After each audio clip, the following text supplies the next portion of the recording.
प्रिय दर्शकों, आप सभी को नवरात्रि की हार्दिक शुभकामनाएं। माता रानी की कृपा आप सब पर सदा बनी रहे। दर्शकों, आज हम आप सभी को नवरात्रि की पावन कथा सुनाने जा रहे हैं। नवरात्रि की कथा सुनने मात्र से ही मिलेगा माता रानी का भरपूर आशीर्वाद। प्रिय दर्शकों, इस कथा को वैसे तो साधारण दिनों में भी सुना जा सकता है, लेकिन नवरात्रि में इसको सुनने का अनंत गुना फल प्राप्त होगा। इसलिए आप नवरात्रि के दिनों में इस कथा को अवश्य ही श्रवण करें। या आप व्रत करते हैं, या फिर पूजा करते हैं, पाठ करते हैं, या अन्य किसी भी प्रकार से मां जगदंबा की आराधना साधना नवरात्र के दिनों में करते हैं और इस कथा को सुनते हैं, तो आप माता का भरपूर और अनंत गुना आशीर्वाद प्राप्त कर सकेंगे। लेकिन यदि आप केवल इस कथा को सुन लेंगे तो ही आपके सारे काम बन जाएंगे। आपके समस्त मनोकामनाएं जल्द ही पूर्ण हो जाएंगी और माता रानी का भरपूर आशीर्वाद आपके जीवन में बरसने लगेगा। किसी भी प्रकार से आपके जीवन में कोई भी कमी नहीं आएगी। तो अब हम आपको कथा सुनाने जा रहे हैं। आप पूरी कथा को ध्यानपूर्वक अवश्य सुनिएगा। नमस्कार प्रिय दर्शकों, स्वागत है आपका हमारे YouTube चैनल ज्ञान साधना टीवी पर। दर्शकों, अगर आप भी माता रानी को सच्चे दिल से मानते हो तो कमेंट में सच्ची श्रद्धा से जय माता जी जरूर लिखें। प्रिय दर्शकों, प्राचीन काल में स्वरूप जिस नामक मनवंतर में सुरत नाम के विख्यात एक बहुत प्रतापी राजा हुए। वे प्रजाओं का पालन अपनी संतान के समान किया करते थे। उस पर कोला विध्वंस नामक शत्रु उनसे द्वेष करने लगे। राजा सुरथ ने अपने विपक्षियों के साथ बहुत भीषण संग्राम किया, परंतु विरोधियों द्वारा पराजित हो गए और अपनी राजधानी में वापस लौट आए। उनका सैन्य बल क्षीण हो चुका था। उनके विश्वस्त मंत्रियों ने ही कुचक्र रचकर के सूरत के संपूर्ण राज्य को हस्तगत कर लिया। राजा अकेले ही घोड़े पर सवार होकर शिकार के बहाने घोर जंगल में गए। वन में पहुंचकर के राजा सुरथ ने विप्रवर मेधा ऋषि के आश्रम पर जा पहुंचा। आश्रम में आए हुए राजा सुरथ को मुनि ने आवभगत करके स्वागत किया। राजा सुरथ मेधा ऋषि के आश्रम पर ही रहने लगे। मेधा मुनि के आश्रम के समीप एक वैश्य को देखकर के राजा ने उनसे पूछा, भाई तुम कौन हो? तुम्हारे यहां आने का क्या प्रयोजन है? वैश्य ने राजा से कहा कि हे राजन, मैं एक संपन्न कुल में उत्पन्न हुआ वैश्य हूं। मेरा नाम प्रभाकर है। धन लोलुप स्त्री पुत्रों ने अपने स्वार्थ साधन के लिए मुझे घर से बाहर निकाल दिया है, परंतु इस समय मेरे मन में उन्हीं कुटुंबियों के प्रति चिंता हो रही है। वे सब न जाने इस समय किस परिस्थिति में होंगे। वैश्य की बात को सुनकर के राजा ने उससे पूछा, जिन्हें प्रियजनों ने धन लिप्सा के कारण तुम्हें घर से निष्कासित कर दिया है, निकाल दिया है, स्वार्थी स्वजनों के ऊपर तुम्हारी इतनी गाढ़ी ममता क्यों है? वह वैश्य राजा से बोला, आपका यह प्रश्न उचित है, फिर भी मेरा मन स्वार्थी कुटुंबियों की ममता छोड़ने को तैयार नहीं है। अब आप ही बताइए, मैं क्या करूं? दर्शकों, देवर्षि नारद जी देवताओं से कहते हैं कि हे देवताओं, अपने प्रश्नों का समाधान पाने के लिए राजा सूरत और प्रभाकर नामक वैश्य एक साथ मेधा मुनि के सम्मुख उपस्थित हुए। राजा ने कहा कि हे मुनिश्रेष्ठ, मैं इस बात को जानता हूं कि अब मेरा राज्य पर कोई प्रभुत्व नहीं रह गया है। यह वैश्य भी मेरे समान ही अपने पुत्र, स्त्री और सेवकों द्वारा व्यक्त है। फिर भी हम दोनों अभी तक अपने कुटुंबियों के मोह में ग्रस्त हैं। हे महाभाग, ऐसा क्यों है? दर्शकों, राजा की बात को सुनकर के अर्षि ने कहा, हे राजन, जगत नियंता विष्णु भगवान की योग निद्रा रोपणी महामाया द्वारा यह सारी सृष्टि जो हो रही है, महामाया ज्ञानियों के चित्त को भी बलपूर्वक खींच करके मोह सागर में डाल करके मोहग्रस्त कर देती है। दर्शकों, इतना सुनकर के राजा ने प्रश्न किया, भगवान, जिन्हें आप महामाया कह रहे हैं, वे देवी कौन सी है? हे ब्राह्मण, उनका प्रादुर्भाव किस प्रकार से हुआ है? उनके क्या क्या चरित्र है? ब्रह्म विद्या में श्रेष्ठ देवी की कथाओं को मेरे सम्मुख आप जो है सुनाइए, और हम सुनना चाहते हैं। ऐसा सुनकर के रिसीवर बोले, हे राजन, उन्हें देवी का स्वरूप वास्तव में नित्य और सनातन है। संपूर्ण विश्व उन्हीं का स्वरूप मात्र है। प्रलय काल में जब भगवान विष्णु शेष शैया पर योग निद्रा अभिभूत हो रहे थे, उसी समय उनके कानों के मेल से दो भीषण दानव मधु और कैटभ की उत्पन्न हुई, और जन्म लेने के तत्काल बाद ही दोनों दैत्य मधु और कैटभ सृष्टिकर्ता ब्रह्मा जी का वध करने के लिए तैयार हो गई। उस समय ब्रह्मा जी भगवान विष्णु के नाभि कमल में स्थित थे। उन दोनों दैत्यों के अपने वादे के लिए तत्पर देख करके उनसे रक्षा के लिए ब्रह्मा जी ने भगवान विष्णु के नेत्रों में स्थित योग निद्रा की स्तुति करना प्रारंभ किया। उसे वे महामाया भगवान के नेत्र प्रमुख नासिका बाहर रहता है और वक्षस्थल से निकट होकर के ब्रह्मा जी के सामने प्रकट हो गई। निद्रा रहित होते हुए भी भगवान ने उन दोनों दानवों को देखा। उन दोनों की क्रोध युक्त आंखें मानो ब्रह्मा जी को निगल जाना चाहती थीं। ऐसी स्थिति में भगवान विष्णु ने उन दोनों महान पराक्रमी दानवों के साथ 5000 वर्षों तक निरंतर भयंकर युद्ध किया, परंतु उन्हें जीत नहीं सके। तब महामाया ने दोनों दैत्यों को अपने प्रभाव से मोहग्रस्त कर दिया। तदर्थ उन दोनों असुरों ने मोहग्रस्त होकर के भगवान विष्णु से कहा, हम लोग तुम्हारी वीरता से अत्यंत प्रसन्न हुए हैं, तुम हम लोगों से अपना इच्छित वरदान मांग लो।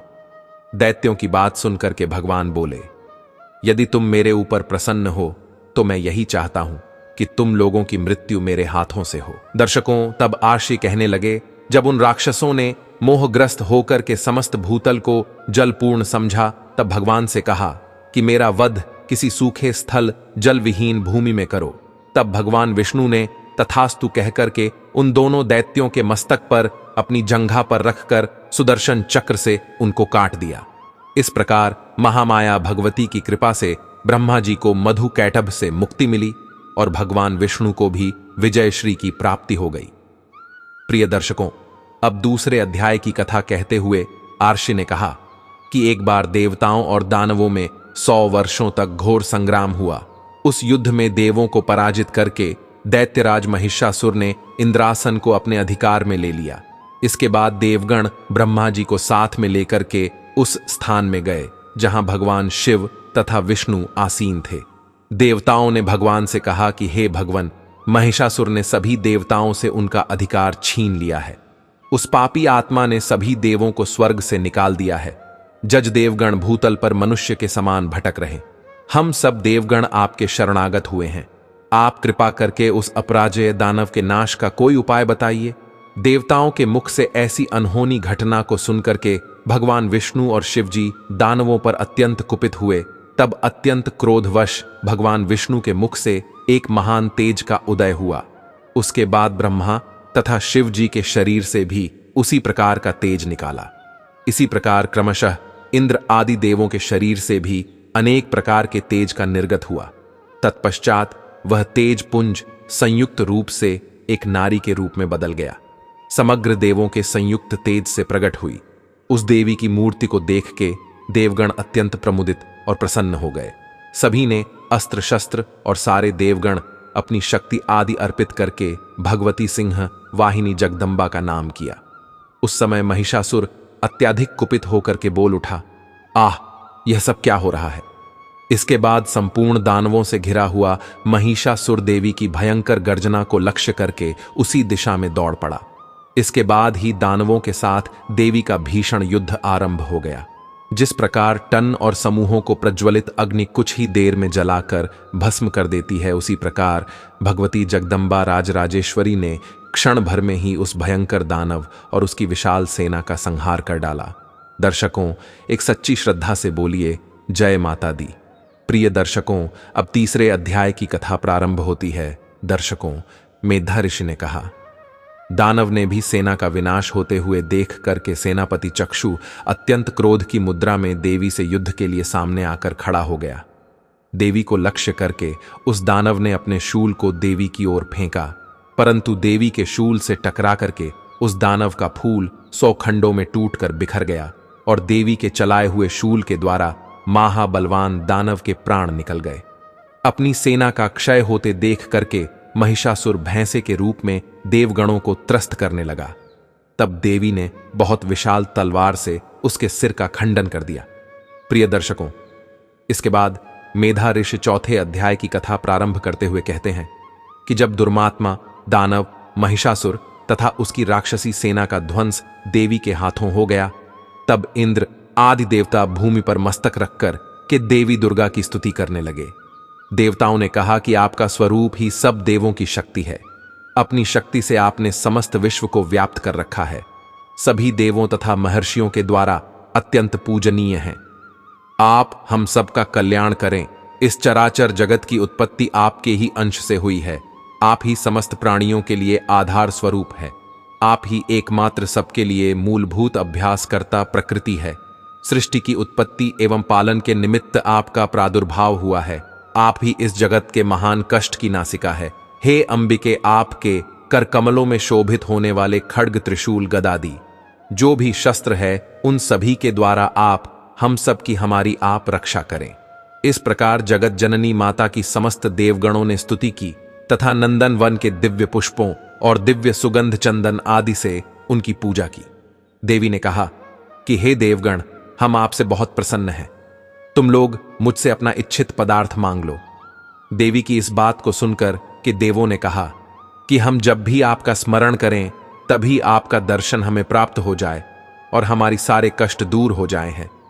हे मां अंबे, जो कोई भी आपका गुणगान करे उसे आप धन धान्य स्त्री पुत्र से संयुक्त कर देना तथा हम लोगों पर सदा ही आप प्रसन्नता की दृष्टि बनाए रखना।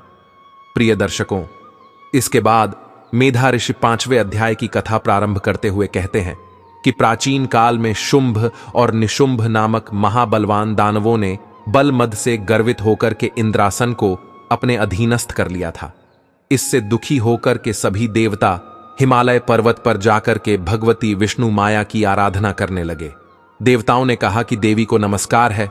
महादेवी विष्णु माया को हम सभी का परिणाम है। प्रकृति एवं भद्रा को नमस्कार है। हम लोग नियम पूर्वक जगत जननी जगदम्बा की वंदना करते हैं। रुद्रा, नित्या गौरी, हम धात्री देवी को बारंबार नमस्कार है। ज्योत्सना ही चंद्र स्वरूप करने तथा सुख स्वरूप रानी देवी को हमारा वंदना है। शरणागत पन्नों के लिए कल्याणमयी सिद्धकरणी देवी को हम सब लोग बार बार प्रणाम करते हैं। देवताओं द्वारा जिस समय वह स्तुति पाठ हो रहा था, उस समय पार्वती जी ने भी वहां पर गंगा स्नान कर पदार्पण किया था। भगवती पार्वती ने देवताओं से पूछा, आप लोग यहां पर किसका स्तुति गान कर रहे हैं? तब उन्हीं के शरीर को से निर्गत शिवा देवी ने उत्तर दिया, ये सभी देव युद्ध में शुंभ निशुंभ नामक दैत्यों से पराजित होकर कि मेरी स्थिति कर रहे पार्वती जी का शरीर से आज से अंबिका देवी की उत्पत्ति हुई। इसलिए वे त्रैलोक्य में कौशिकी नाम से संबोधित की जाती है। कौशिकी की उत्पत्ति के बाद पार्वती जी का शरीर का रंग काला पड़ गया, इसलिए वे हिमालय पर निवास करने वाली कालिका देवी के नाम से प्रसिद्ध हुई। उसके बाद शुंभ और निशुंभ के अनुचर चंड मुंड ने आकर के परम मुक्त कानूनी रूप वाली अंबिका देवी को देखा। देवी का अवलोकन करने के बाद उन्होंने शुभ दैत्य से जाकर के कहा कि महाराज, मैंने हिमालय पर्वत पर एक अति सुंदर स्त्री को देखा। आप स्त्रियों में रत्न रूपा देवी को अपनी अनुगामिनी बना लीजिए। चंड मुंड के मुख से ऐसी बात को सुनकर कैश बने उस राक्षस से कहा कि तुम उसे प्रलोभन देकर के शीघ्र ही मेरे पास लाने की चेष्टा करो। शुभ का आदेश मिलते ही वह दानव पर्वत के उस रमणीक भाग में आ पहुंचा जहां पर देवी पहले से ही विराजमान थी। तब शुंभ के दूत ने देवी से मधुर वचन में कहा। देवी ने दूध से कहना प्रारंभ किया, हे देवी, दैत्यराज शुंभ ने जो संदेश मुझसे कहलवाया है उसे ध्यान देकर सुनो देवी। हम लोग तुम्हें नारियों में रत्न मानते हैं, अतः तुम मेरे माह बलवान भाई निशुंभ के पास रहकर के सुर दुर्लभ सुखों का उपभोग करो और मेरी पत्नी बनना स्वीकार करो। दूत द्वारा ऐसी बात सुनकर के भगवती दुर्गा मुस्कुराते हुए उस दूत से बोली, हे दूत, इस विषय में मैंने प्रतिज्ञा की कि जो भी प्राणी मुझे समर में युद्ध में पराजित करेगा उसी से मैं अपना विवाह करूंगी। ऐसा ही मेरा संकल्प है। इसलिए यहां शुंभ निशुंभ आकर के मुझे युद्ध में जीत लिया तो मैं शीघ्र ही उनको पति रूप में वरण कर लूंगी। देवी की बात को सुनकर के दूत ने कहा कि हे देवी, इस विश्व में ऐसा कोई जीवधारी नहीं है जो शुंभ निशुंभ के सामने खड़ा होने का सामर्थ्य रखता हो। अतः तुम मेरे साथ चलो, अन्यथा हमको तुम्हें जबरदस्ती ले जाना पड़ेगा। दूत की बात को सुनकर के देवी ने कहा कि तुम्हारा कहना ठीक है, परंतु मैं अपनी प्रतिज्ञा के कारण विवश हो, इसलिए तुम अपने स्वामी से मेरी बातें संध्या करके कहो। उसके बाद वे जैसा उचित समझेंगे वैसा ही करेंगे। प्रिय दर्शकों, इसके बाद मेधा ऋषि 6ठे अध्याय की कथा प्रारंभ करते हुए कहते हैं कि दूत से ऐसी बात सुन करके दानवराज अत्यंत क्रोधित होकर अपने सेनापति धूमलोचन से बोले, हे धूमलोचन, तुम अपनी सेना के साथ अभी वहां पर चले आओ। उस दुष्टा स्त्री के केश पकड़कर घसीटते हुए यहां बलपूर्वक ले आओ। उसका रक्षक, यदि कोई यक्ष, गंधर्व आदि देवता हो तो उसका भी वध कर डालो। तब ऋष ने कहा कि धूम्रलोचन अपने स्वामी का आदेश मिलते ही 60,000 दानवों के साथ लेकर उसी क्षण चल पड़ा। देवी ने ओम शब्द का उच्चारण करके वहीं पर उसे भस्म करके ढेर कर दिया और देवी के वाहन महाबली सिंह ने क्षण मात्र में ही संपूर्ण आखिरी सेना का विध्वंस कर दिया। जब शुंभ को यह खबर मिली कि युद्ध में धलोचन माना गया है तो उसने चंडमुंड नामक 2 महाबलशाली दानवों को आदेश दिया है, चंडमुंड, तुम अपनी असंख्य सेना के साथ अभी वहां पर जाकर के उसे बांध करके लिया, वो और घसीटते हुए मेरे पास चले आना। इस प्रकार 7वें अध्याय की कथा प्रारंभ होते हुए आर्ष कहते हैं कि शुंभ और निशुंभ की आज्ञा पाते ही चंडमुंड अपनी चतुरंगिणी सेना के साथ अस्त्र शस्त्रों से सुसज्जित होकर के देवी के पास चल पड़े। देवी को देखते ही उन्हें पकड़ने के उद्देश्य से अचानक ही आसुरी सेना उन पर टूट पड़ी। उस समय अंबिका देवी अत्यंत कुपित हो गई। क्रोध नल के धड़कने से उनकी मुखाकृति काली हो गई, उनकी भवें तन गई तथा उस स्थान से विकराल काली का प्रादुर्भाव हुआ। वे कालिका देवी मुख्य असुरों का वध करती हुई बड़े वेग से तो की सेना पर टूट पड़ी और उन सभी को अपना बॉक्स बनाने लगी। इस प्रकार क्षण मात्र में ही देवी ने विशाल सेना का अंत कर डाला। अपनी सेना का इस प्रकार न होते देख करके चंड बलपूर्वक काली की ओर लपक पड़ा। तब देवी ने ओम शब्द उच्चारित करते हुए चंड के बाल पकड़ डाह लिए और अपनी तलवार से उसके मस्तक का सफाया कर दिया। चंड के मरते ही मूंढने ने तेजी से देवी की ओर झपटा, परंतु देवी ने क्रोध होकर के अपनी तलवार से मुंड को भी मार गिराया। देवी चंड मुंड के कटे सिर को हाथ में लेकर के भगवती चंडिका के पास गई और विकट अट्टहास करके कहने लगी कि हे देवी, मैंने इस चंड मुंड नामक पशु को तुम्हें भेद किया है। अब आगे युद्ध में शुंभ निशुंभ का वध तुम्हें स्वयं ही करना है। चंड मुंड के सिर को देख के चंडी देवी काली इसे मधुर वचन बोली, हे देवी, तुमने मुझे चंड और मुंड को अर्पित किया है। अब से विश्व में तुम्हारी ख्याति चामुंडा नाम से विख्यात होगी। उसी दिन से भगवती का नाम चामुंडा भी विख्यात हुआ।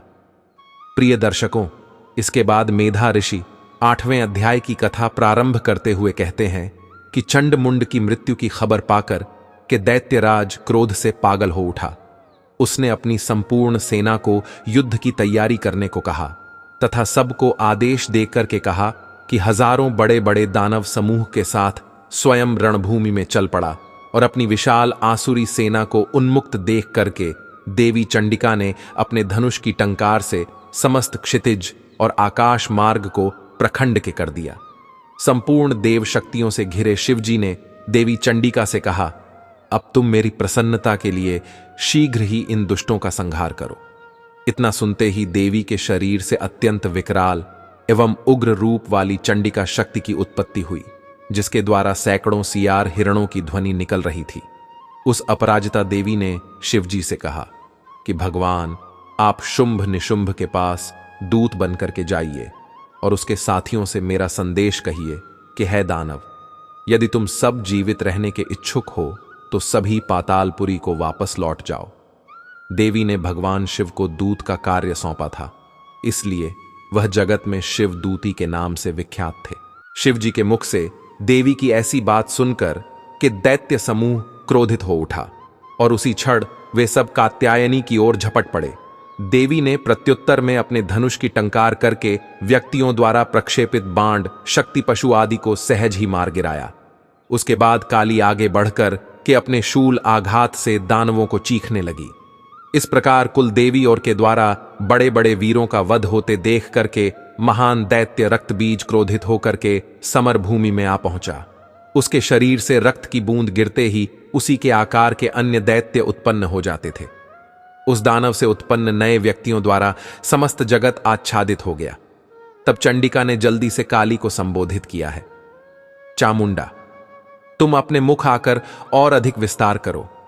रक्त बिंदु से उत्पन्न होने वाले नए असुरों को तुम द्रुत गति से भक्षण कर लो। इतना कहकर चंडिका देवी ने आपने शूल से रक्त बीज पर प्रहार किया। उसके शरीर से रक्त निकलते ही काली ने उसको अपने मुंह में भर लिया। अंततोगत्वा उन्होंने उस रक्त बीज दानव का पूरा खून चूस लिया। अब उसे रक्त ही दानव रक्त बीज को अपने वज्रवाहन खड्ग आदि के प्रयोग से देवी ने मार गिराया।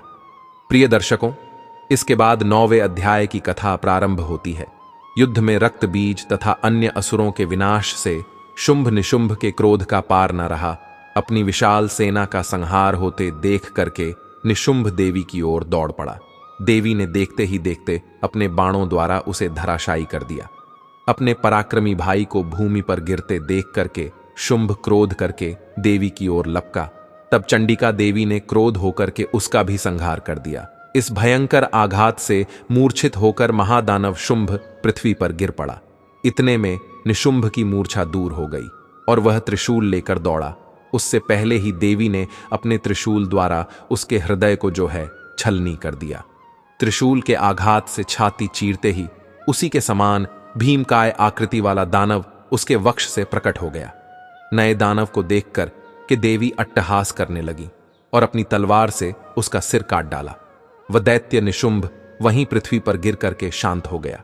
प्रिय दर्शकों, इसके बाद मेधा ऋषि 10वें अध्याय की कथा प्रारंभ करते हुए कहते हैं कि अपने भाई निशुंभ तथा दानवी सेना का विनाश को देख शुंभ ने क्रोधावेश माता दुर्गा कहा कि दुर्गे, तुम अपने बल पर गर्व न करें तो दूसरी स्त्रियों की सहायता लेकर के लड़ रही हो। शुभ के उत्तर में देवी ने कहा कि अरे दुष्ट, मुझे तो केवल अकेली ही समझ, ये सब मेरी विभूतियां हैं, अब ये सब मुझ में ही समाहित हो जाएगी है। तत्पश्चात ब्रह्माणी आदि समग्र देवियां अंबिका देवी के शरीर में सन्निहित हो गई। तब उस स्थान पर केवल अंबिका ही रह गई। वहां उपस्थित देव दानव का समक्ष शुंभ और देवी के द्वंद्व युद्ध शुरू हो गया। देवी ने शुंभ के अस्त्रों को अपने केवल अहंकार शब्द के उच्चारण से क्षण मात्र में ही काट गिराया। उसके बाद देवी ने शुंभ के वक्ष से शूलघात करके उसे भूतल पर गिरा दिया। उससे त्रिशूल का भयंकर आघात लगते ही उस दानव ने अपने प्राण त्याग दिए। इसके बाद प्रिय दर्शकों, इसके बाद मेधा ऋषि 11वें अध्याय की कथा प्रारंभ करते हुए कहते हैं कि देवी द्वारा शुंभ का वध होने पर इंद्रादि देवताओं ने अग्निदेव को आगे करके कात्यायनी देवी की स्तुति करना प्रारंभ किया। देवताओं ने कहा कि शरणागत की पीड़ा निवासिनी, आप हमारे ऊपर प्रसन्न होइए, संपूर्ण विश्व की जगत जननी प्रसन्न हो जाइए है। विश्व स्तरीय इस समस्त विश्व का परित्राण करो। हे देवी, आप ही अखिल ब्रह्मांड की एकमात्र अधिष्ठात्री हो, विश्व की पीड़ा निवारण देवी हो। हम सब तुम्हारे चरणों में नमन करते हैं, हमारे ऊपर आप प्रसन्न हो जाइए। त्रैलोक्य वासियों के आराध्या परमेश्वरी, हम लोगों को वरदान प्रदान करो। तब देवी ने कहा कि देवों में वरदान देने के लिए तैयार हूं, तुम अपना इच्छित वर मुझसे मांग लो। देवताओं ने कहा कि हे सर्वेश्वरी, आप इसी तरह त्रैलोक्य की बाधाओं का निवारण करती हुई और हमारे शत्रुओं का नाश करो। डेमो वैवस्वत मनवंतर के 28वें युग में शुंभ निशुंभ नामक अन्य दानवों का प्राकट्य होगा। उस काल में मैं नंदगोप की पत्नी यशोदा के गर्भ से अवतरित होकर के विंध्य पर्वत पर वास करूंगी। उन दोनों के कथित दानवों का वध मैं करूंगी। इसके बाद में पृथ्वी पर भयंकर रूप में अवतरित होकर के वेबपचित्त नामधारी असुरों का संहार करूंगी। बेटियों को अपना आहार बनाते समय मेरे दांत अनार पुष्प की भांति लाल वर्ण के हो जाएंगे। इस कारण भक्तगण मुझे रक्तदंतिका नाम से संबोधित करेंगे। इसके बाद जब पृथ्वी पर 100 वर्षों तक वर्षा का प्रकोप रहेगा, तब मुनियों के स्तवन से मैं भूमि पर अयोजिता नामक रूप से प्रकट हो जाऊंगी। उत्पन्न होते ही मैं मुनियों को अक्षत नेत्रों से देखूंगी। तब सभी मानव शताक्षी से मेरा गुणानुवाद करेंगे। हे देवो, उस समय मैं अपने शरीर से उत्पन्न शाखों द्वारा ही संपूर्ण विश्व का भरण करूंगी। इस कारण पृथ्वी में शाकंभरी नाम से मेरी प्रसिद्धि होगी। इस अवतार में मैं दुर्ग नामक महादानव का वध करूंगी। इससे मेरा नाम दुर्गा देवी के नाम से विख्यात होगा। फिर जब मैं भीम रूप बन करके मुनियों के रक्षार्थ हिमालयवासी दानवों का भक्षण करूंगी, उस समय मेरा नाम भीमा देवी के नाम से विख्यात होगा। इसके बाद जब मैं अरुण नामक असुर दैत्य त्रैलोक्य में उपद्रव करेगा। तब मैं लोग रक्षार्थ बांध युक्त असंख्य भ्रमरों के वेश में आकर के उनका विनाश करूंगी और समय सभी लोग मुझे भ्रामरी नाम से संबोधित करेंगे। इसी प्रकार में सदा ही आसुरी उत्पात होने पर अवतार धारण करके समय समय पर शत्रुओं का संहार करती रहूंगी। प्रिय दर्शकों, इसके बाद मेधा ऋषि 12वें अध्याय की कथा प्रारंभ करते हुए कहते हैं कि माता जगदम्बा देवताओं से कहा कि है देवो, जो भी प्राणी तन्मय होकर नित्य प्रति मेरा स्तवन करेगा उसके समस्त कष्टों को मैं निश्चित रूप से नष्ट कर दूंगी। जो कोई अष्टमी, नवमी और चतुर्दशी के दिन मेरी इस कथा को स्थिर चित्त होकर के सुनेगा वह कभी भी पाप की छाया से ग्रसित नहीं होगा और फिर मनुष्य के दुष्कर्म जनित विपत्तियां भी उसके जीवन में कभी नहीं आएगी। उसके घर में कभी भी गरीबी नहीं आएगी और न ही उसके प्रियजनों का विछोह का कष्ट उसे सहन करना पड़ेगा। मेरे चरित्र का संपूर्ण पाठ तथा श्रवण अनेक प्रकार के जो है प्रत्येक बलि पूजन, हवन और महोत्सव के समय करना चाहिए। जो व्यक्ति अनजान या मेरे उद्देश्य से विधिपूर्वक पूजन या हवन आदि कर्म करेगा उसे मैं प्रसन्नतापूर्वक स्वीकार करूंगी। नवरात्र में जो प्राणी मेरे इस महत्व को भक्ति भाव से सुनेगा वह मेरे प्रसाद से संपूर्ण विपत्तियों से छूट करके जनाधार तथा पुत्रादि से संपन्न होगा। इस महाकुंभ के श्रवण करने से पापों का क्षय एवं आरोग्यता प्राप्त होगी। मेरी वे उत्पत्ति का गुणानुवाद, संपूर्ण प्राणियों का रक्षक तथा मेरा युद्धकालीन चरित्र दुराचारी दानवों का विनाशक है। इसके सेवन करने से ही मानव जो है भय मुक्त हो जाता है। प्रिय दर्शकों, इसके बाद 13वें अध्याय की कथा प्रारंभ होती है। मेधा आश से नवदुर्गा की कथा सुनकर के राजा सुरथ ने उन्हें प्रणाम किया। इसके बाद राजा सुरथ ने और वैश्य उसी क्षण विरक्त होकर के जगदम्बा के दर्शनार्थ नदी के तट पर तपस्या में लीन हो गए। उन दोनों की कठोर साधना से संतुष्ट होकर के जगत जननी चंडिका देवी ने प्रकट होकर के कहा, हे राजन, अब आपने वंश को हासिल करने वाले वैश्य, तुम लोगों की जो भी मनोकामना हो, जो भी इच्छा हो, वह मुझसे वर मांग लो। राजा ने देवी की बात को सुनकर कि पुनर्जन्म में अखंड जो सुख भोग करने का वक्त था, तमाम जन्म में भी शत्रु के सैनिक समूह को परास्त करके पुनः राज्य हस्तगत करने का वरदान प्राप्त कर लिया। वैश्य बहुत ही बुद्धिमान था, उसका चित्त सांसारिक कर्मों से विरक्त हो चुका था। इसलिए उस वैश्य ने देवी से ममता रहित एवं अज्ञान विनाशक ज्ञान की प्राप्ति का वरदान मांग लिया। देवी ने पुनः कहा कि हे राजन, तुम अपने शत्रुओं को पराजित करके अल्प समय में ही अपने राज्य को पुनः प्राप्त कर लोगे। अब इस राज्य पर तुम्हारा स्थायी प्रभुत्व रहेगा। तुम मृत्यु के बाद सूर्य देव के अंश से जन्म ग्रहण करके इस भूलोक में सार्वजनिक मनु के नाम से प्रसिद्ध हो जाओगे। है वैश्य श्रेष्ठ, तुमने मुझसे जिस वर्ग की प्राप्ति की कामना की है उसे मैं तुम्हें सहज ही देती हूं, तो तुम्हें मोक्ष लाभ के हेतु ज्ञान की उपलब्धि होगी। तब मार्कंडेय जी ने कहा कि उन दोनों भक्तों को अभिलाषा वरदान प्रदान करके तथा उन दोनों के द्वारा अपना स्तुति पाठ करके देवी वहीं पर अंतर्ध्यान हो गई। देवी से इस प्रकार दुर्लभ पाकर कि क्षत्रियों में श्रेष्ठ सुरत नामक राजा सूर्य के वंश से उत्पन्न होकर के भविष्य में मनु के नाम से विख्यात हुए हैं। दर्शकों, माता जगदम्बिके समस्त मंगल की अधिष्ठात्री है, सर्व कल्याण रूपी है, समस्त कार्यों को सिद्ध करने वाली भगवान त्र्यंबकेश्वर शिव की प्रिया। हे नारायणी, हे गौरी, मैं आपकी शरण में आया हूं, बारंबार नमस्कार है। दर्शकों, भगवती दुर्गा जी की कपूर या घी की बत्ती से जो है इसके बाद आरती करना चाहिए और पूरे परिवार के साथ मां जगदम्बा को प्रणाम और नमन करना चाहिए। दर्शकों, इस प्रकार भगवती माता जगदम्बा की यहीं पर कथा यहां पर समाप्त होती है। प्रिय दर्शकों, आपसे हमारा अनुरोध है कि ज्ञानवर्धक कथा को अधिक से अधिक लोगों को शेयर करेगा, लाइक करें, कमेंट करिए और यदि अभी तक आपने हमारे YouTube चैनल ज्ञान साधना टीवी को सब्सक्राइब नहीं किया है तो कृपया सब्सक्राइब कर लीजिए। और दर्शकों, एक बार सच्ची श्रद्धा से कमेंट में जय माता दी जरूर लिख देना ताकि माता दुर्गा की कृपा आप पर सदा बनी रहे। धन्यवाद।